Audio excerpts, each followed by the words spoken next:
Welcome everybody to Merle's Pearls of Business Wisdom, where I, Merle M. Singer, the relationship miracle worker, talks about all things relationship and how they impact the workplace. And frankly, everything impacts the workplace. Certainly, every kind of relationship and the relationship we have with ourselves at home and at work all have something to do with uh, how we function in this world. So today I have this fabulous person as a guest speaker. And she is fabulous because she's just a nice person. And besides that, she's brilliant. But let me introduce her very specifically. Dr.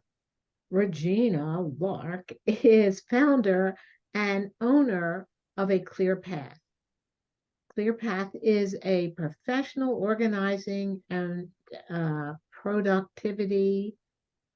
It's a website.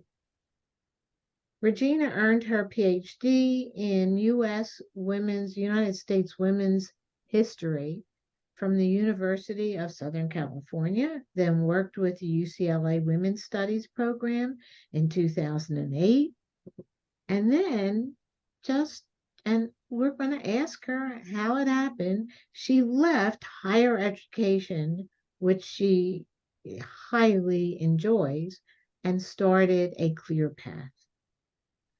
She certainly is a thought leader on the topic of women, emotional labor, and our brain. Emotional labor is, in case you want to know, the unnoticed, unwaged, I like that, unwaged, unwritten work women do in the home and in the paid workforce. It includes everything from assuring socks match to coping with a pandemic, schooling, a job, family life, all under one roof, all in one brain. Largely invisible, the mental load of emotional labor weighs heavily on the shoulders of women. Emotional labor is generally thought of to be women's work, whether at home or in the office, but it is actually not gender specific. Yes, I agree. It's not necessarily gender specific. It's just, well, work. Even when you're just thinking, it's work. And for women with executive function challenges, the work becomes even more challenging, or for a guy for that matter. Yes, there's no question about it.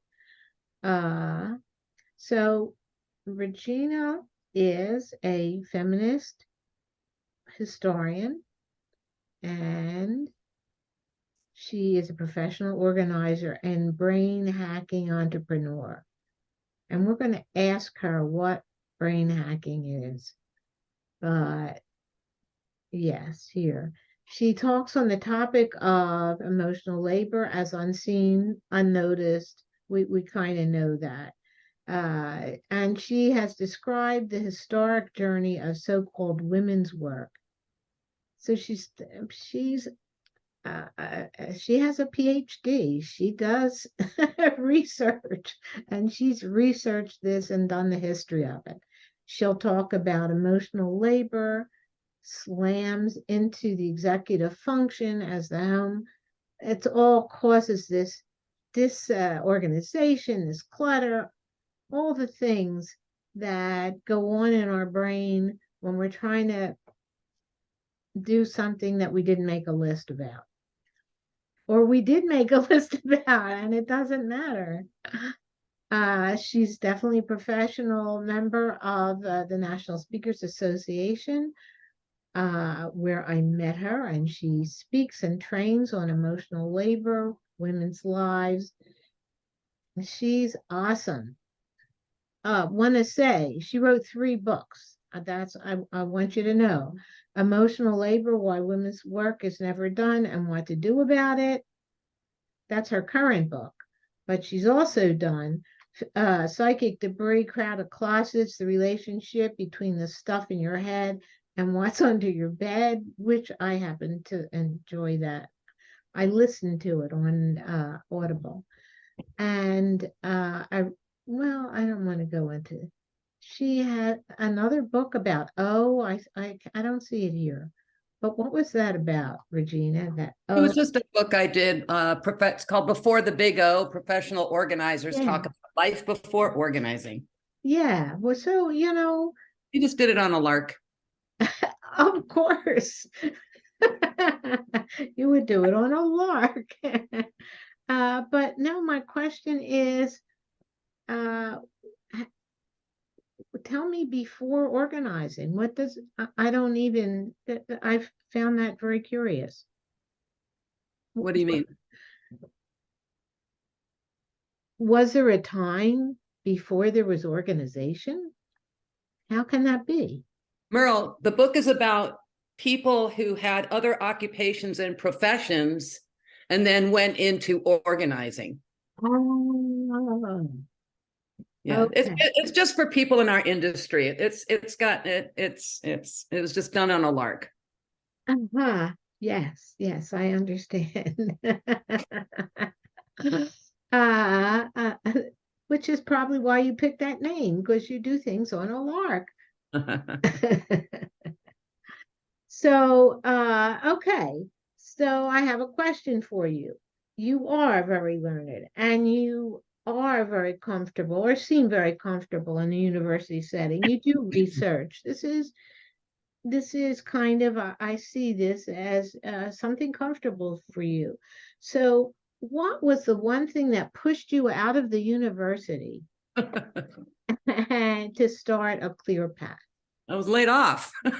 Oh, It was 2008. Everybody was getting laid off. ah, So I was, a week before my layoff, I had gone to uh, a week before my layoff. I had just come back from a vacation in Jerusalem, where I visited a very good friend of mine, and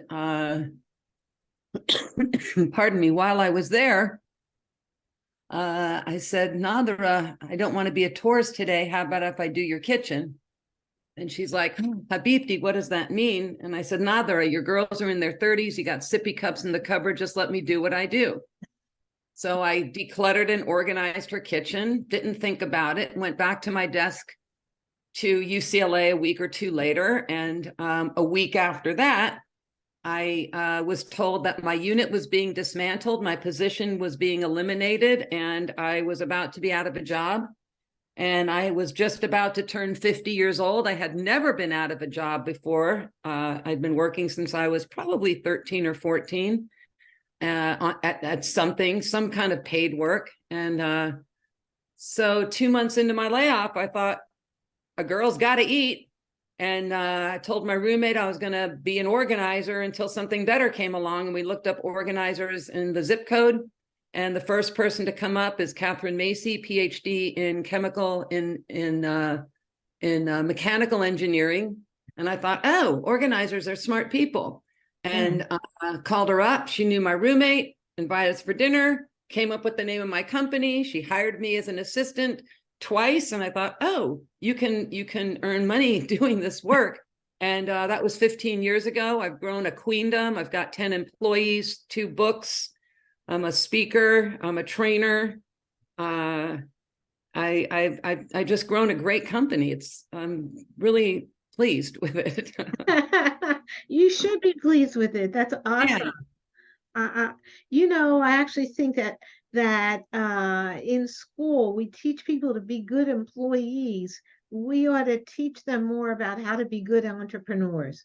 You just happen to be smart enough to figure that out on your own. Yeah. I mean, we still teach algebra. I don't get it. I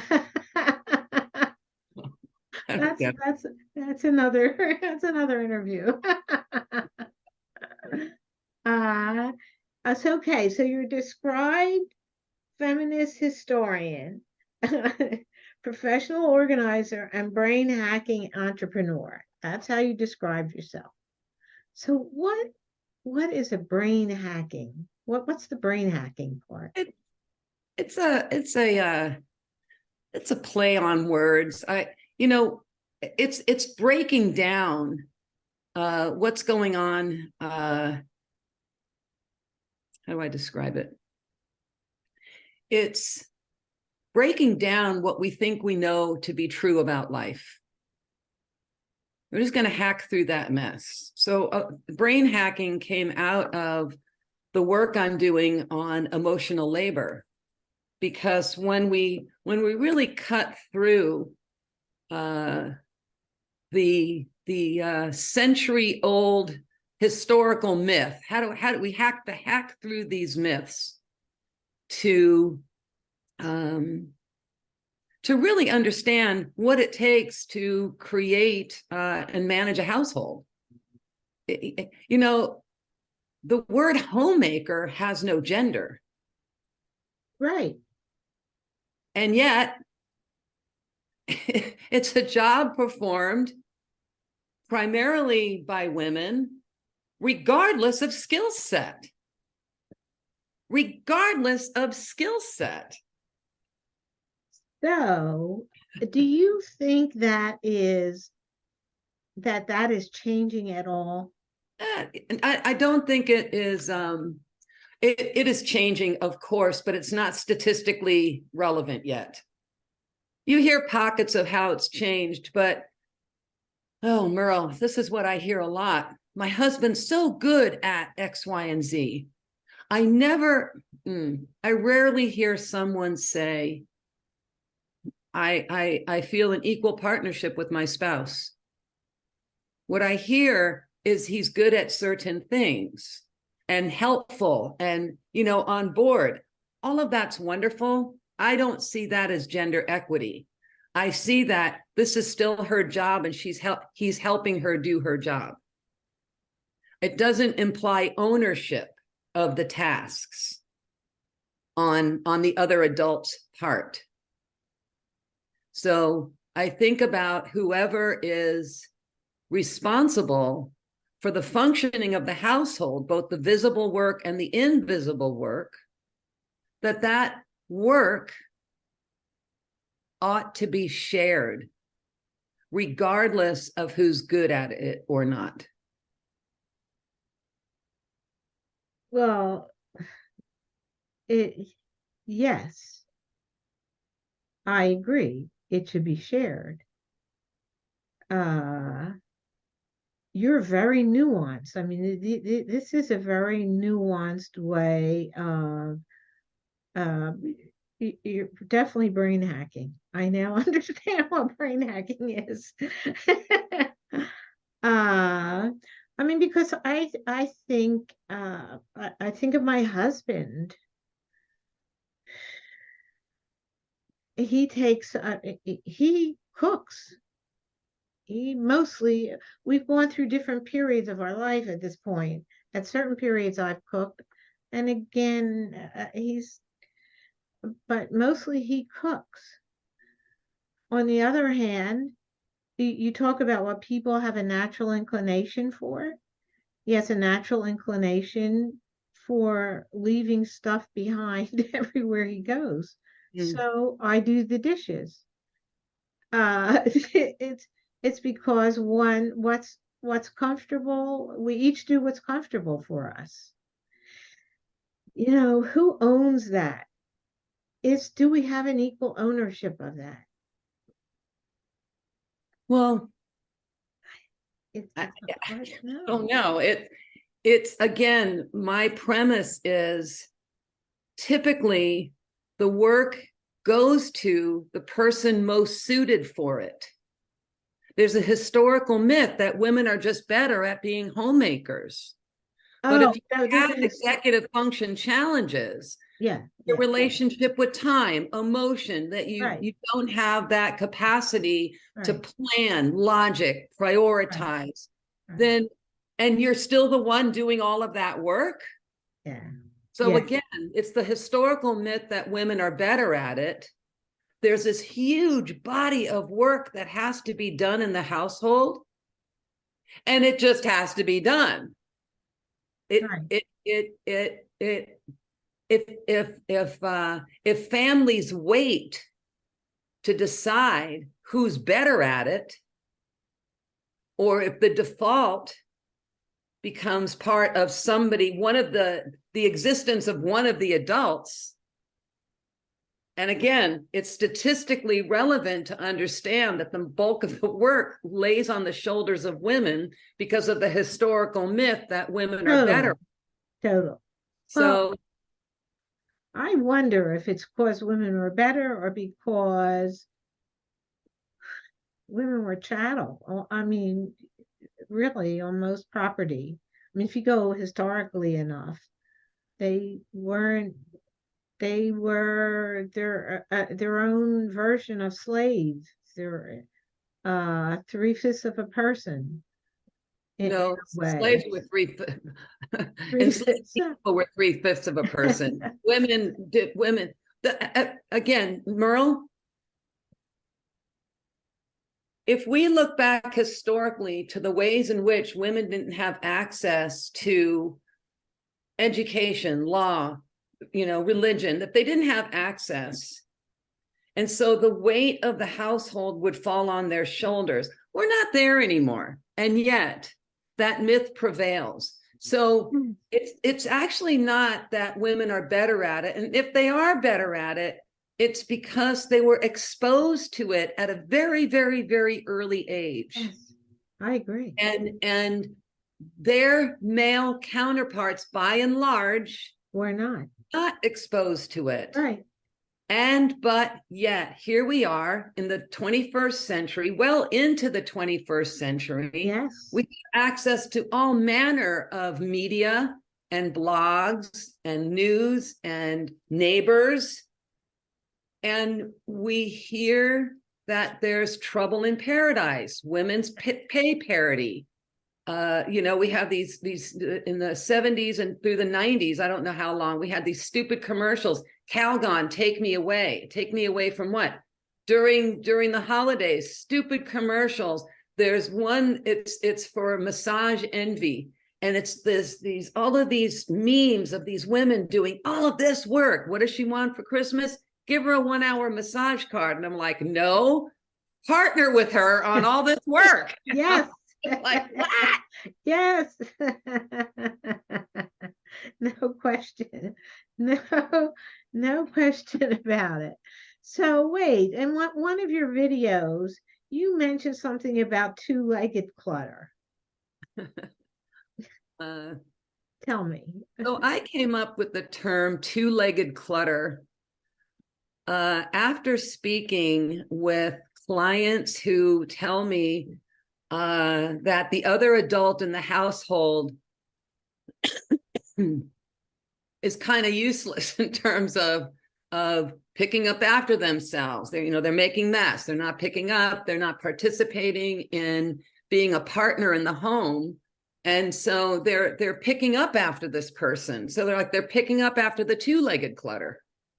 I think of two-legged clutter as the person that's not there for your higher good, your emotional well-being, isn't listening to you, isn't wanting to partner with you on what you're saying over and over again in every single different way that you can think of. That's, they just become more of the clutter that you have to deal with. So it's clutter on two legs. I like that. I think sometimes, though, as a relationship person, I think sometimes women aren't actually being as clear as they think they are in expressing what their needs are. And I think sometimes they're insecure and not it's hard to go against what society kind of gives us as our social norm and to act a little more independently in the partnership. And in the partnership, have the sense, the comfort to say, hey, Tootsie, we got to do this together. And so, you know, somehow I think it would be nice to also give a strength, somehow able to give strength to the women. And Merle, here's a question for you. good, go. When I think about a young cisgender hetero couple getting together, I think about the conversations that they begin about how they're going to manage the household.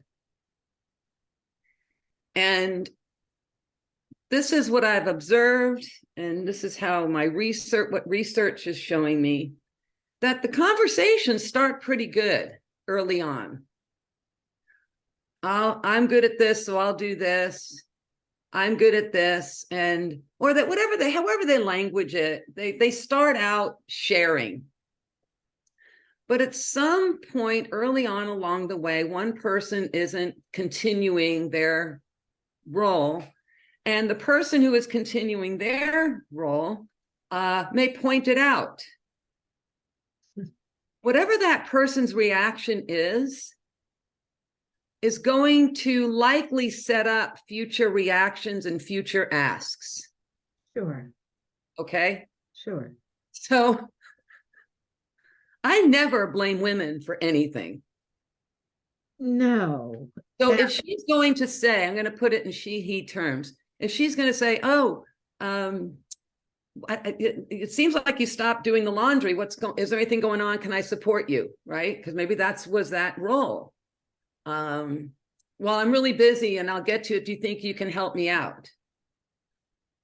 Okay, then what if it happens again? Do you know what I mean? So depending on the reaction, and we see this with, not to put too fine a point on it. So when I'm working with families with hoarding in the family, yeah, this is stuff I hear.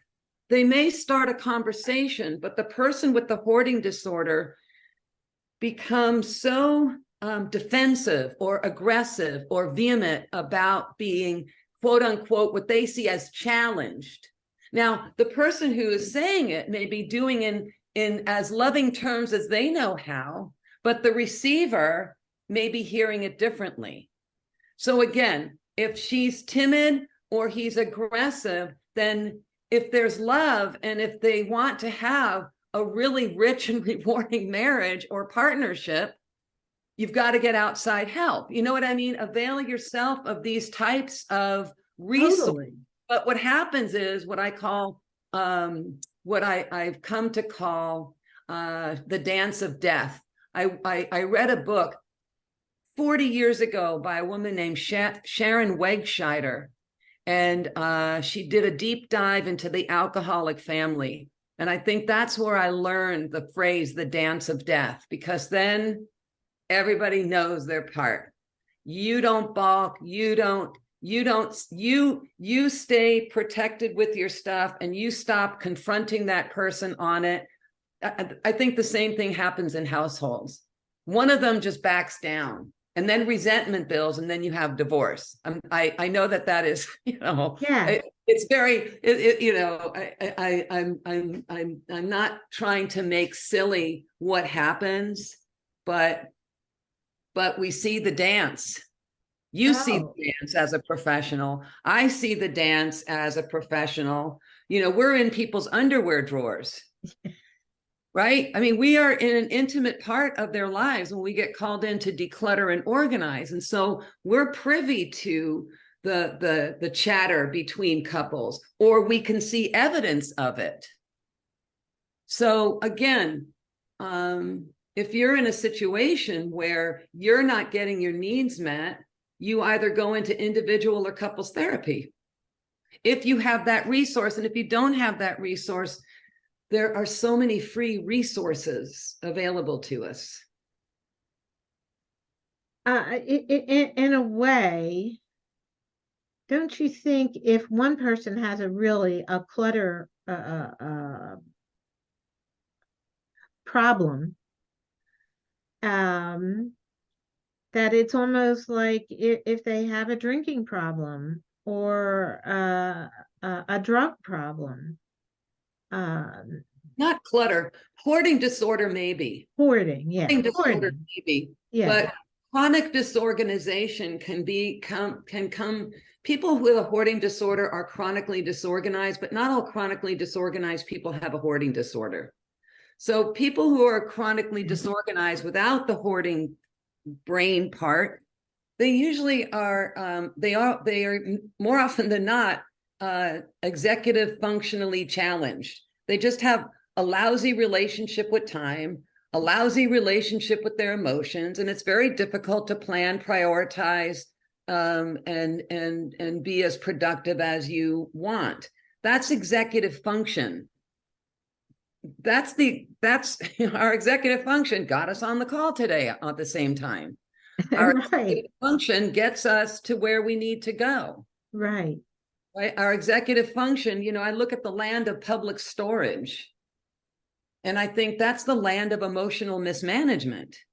By and large, it's the land of I'm paying $100 to $500 a month for things I think I may need someday, or things that came into my life from somebody else that I can't possibly let go of.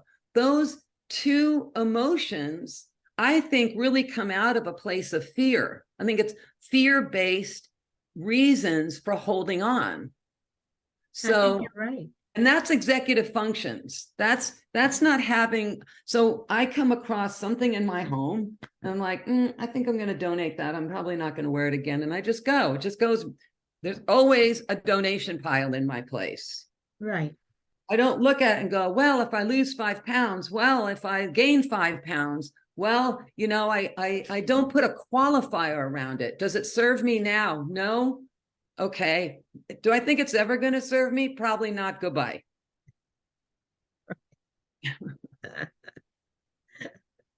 Yeah, yes, yeah. I was feeling bad because I have that pile of donations. So I should I should have given it away already. But I'm waiting for the bag to be full. So some of that is that actually I listened to your first book and felt much better about myself. Yeah. I said, oh, it's just that I'm not perfect, but I can function. I can get here on time. I can make things happen. I can prioritize. You can come into my house at any time. So I figure I'm okay. Thank you for that book. Yeah. But and that is, by the way, it was in that book that I read about that you were actually hired by an employer. I thought that was interesting to declutter his office, the office space. And well, and actually, obviously, the boss didn't declutter it, it was the employees. So do you remember that was in your first book? I had read, you mentioned it in your first book, Psychic Debris. Is the question about my employees? Yeah. So Uh, I hire people that they were known for they've been known all their lives for being organized people, and they were famous for organizing their Barbies or their books. Organizing is a skill, and it's a brain-based skill, right? You've got to have functioning executive functions. You have to be able to activate. You're not a procrastinator. You're productive in your day and in your workplace. And so I hire people that have the basic skills, and then we work together to determine if they have the people skills. And I help them understand working with chronically disorganized people, and we can go in and clear space, and then I like to go in and help with coaching. or help them work on maintaining their cleared space, because my team can clear any space in hours, days, or weeks, but in order to maintain cleared space, one only has to change everything inside of them, habits, behaviors, and relationships to stuff in space. So So the that's the part that you do, and your staff does the actual hands-on. decluttering. I mean, yeah, right. I don't do the hands-on anymore. Right, But that's how it goes. right, right. And it was in the next question that I uh I noticed. So I think it's interesting that regardless, even though this is your topic is about the home and how we deal with our executive function and how we deal with the division of labor, that it still impacts the workplace, and you're ahead of the game because you already know all this stuff. So you you should have a very happy staff because you're not asking them to do what they can't do. And Well, they're you, not applying for a job that they can't do either. yes, yes, yes, Right. yes, and you exactly. But so when somebody hires you uh, to declutter their office, what does that mean about who they hired? And what was going on in that place that they hired you to declutter the office space? Oftentimes it's staff turnover. It really it could be anything, Merle. You Hmm. know, they may have had an employee that was very organized and kept things together, and then that person moved on. Oh, It's really it's the work has to be done. It has to be done with somebody who has the skills. If nobody on your team has the skills, you've got to hire someone who has those skills. So, so they didn't hire somebody that had those skills. They hired you to, Merle, they're not going to hire a professional organizer for an accounting job. no. I don't, I organizing companies don't hire me. Business owners hire us to help clear their offices. So business owners hire you to help clear their offices, right? And these are business owners that have employees. Sure. Why don't the employees do that? If it's not a skill set, Merle, they're not going to do it. So they hire you to Hey, give the employees a skill set. No? Merle, think about this. I'm You're a company owner. You hire people to do a job for you. right. You recognize our file system is out of control. We have too many supplies. We have a lot of supplies that are obsolete. We don't even need anymore. And my team is working in full steam doing the jobs that they were hired to do. We're going to outsource the declutter and organize part. That's all.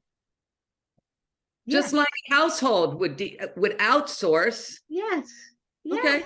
That's Yeah. exactly yes. So what I'm I'm not not quite sure where you're going with this. I'm not going I'm just trying to be make you understand my clarity. I'm Oh, perfectly clear. I think what I wanted you to do was say what you just said, which okay. is why somebody did hire you. No, they didn't hire you to do accounting. They outsourced the clutter. Right. And the clutter happened. I think you expressed it very clearly. The clutter happened because the one person that kept things neat left. Right. Or they just got big. Yeah. There's a variety of reasons why Yeah. they call us in. Yes. Yeah. That's so so I think that's absolutely clear. Okay. I don't know if we've talked about this. We kind of have in your current book, Emotional Labor: Why Women's Work is Never Done. and what to do about it. Discusses society's attitude toward women and women's work. We certainly discussed that. Do you find that there is any change in men and women's attitude toward the division of labor at home? And you said you really don't see much difference, not statistically. I don't think it's statistically available to us yet. Yeah, yeah. Because I have experiences with households that are that have a reasonable division of labor. Or so what do you think about this? A household where the man does most of the work in the home and the woman makes all the money. What do you I mean? mean, is that, I mean, that's a, I don't know if it's a division of labor in the household, but it's a division of labor in the partnership. Well, statistically, when women earn higher wages, they're also doing more work in the household. But maybe that works. Mic drop. Yeah, yeah. I mean, So Cheryl, you're pointing out an anomaly. yeah, that's what you're Well, saying. so big deal. Why mention it? Well, Well, what? I mean, why mention it? What we need to do is figure out how intimate, committed couples can partner together in the home, regardless of income, regardless of skill set, to one of get the them. ways you do that is to notice the anomalies. That's the whole, so that you can say, well, what is it? I mean, that's research. What is it about this anomaly that makes it able to exist?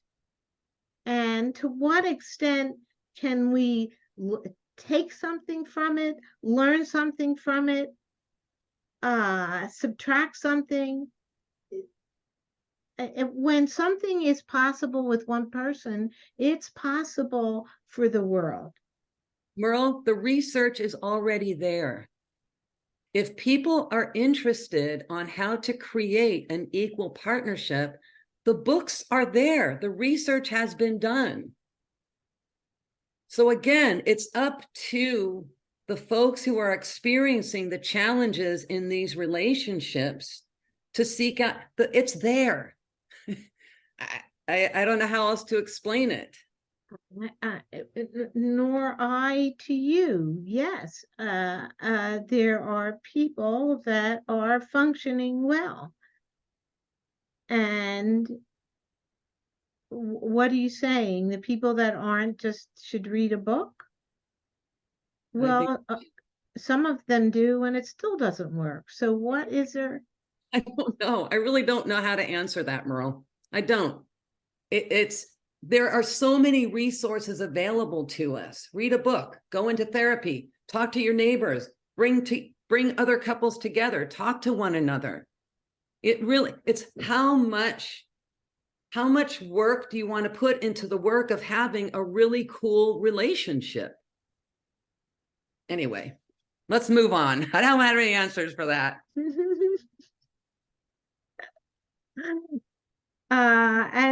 Yes, I'm just going to move on to. I think I think it's time for you to have some fun. I think we're Yay. going to move right on to there, because apparently you like to golf and you like to play tennis and you like to write goofy songs about clutter. I do. Do you have one that you could tell us, sing us? Imagine there's no clutter. It isn't hard to do. No need for too much. A little bit is cool. Imagine kitchen counters with just a bowl of fruit. Ooh, ooh. How's that? Ooh, I can do that part. I think that's fabulous. It's a great way for us to fade into the sunset. This has been really fun and challenging and a good time. And I want to thank you very much, Regina, for this wonderful interview. I hope I didn't make you too uh, challenged. No, not challenged at all. This was fun. Good, good. That's what I care about. Uh, so Thanks for reaching out. thank you for listening to Merle's Pearls of Business Wisdom with me, your host, Merle M. Singer, the Relationship Miracle Worker. You can find this episode and all past episodes at relationshipmiracleworker.com/podcast, or of course on Apple Podcasts and any of your favorite podcast platforms. And just remember that this is Regina Lark, based in Los Angeles. Regina is the founder of Clear Path. And speaking of clutter, she is the author of 2 books, Emotional Labor, Why Women's Work is Never Done, and What to Do About It, and Psychic Debris,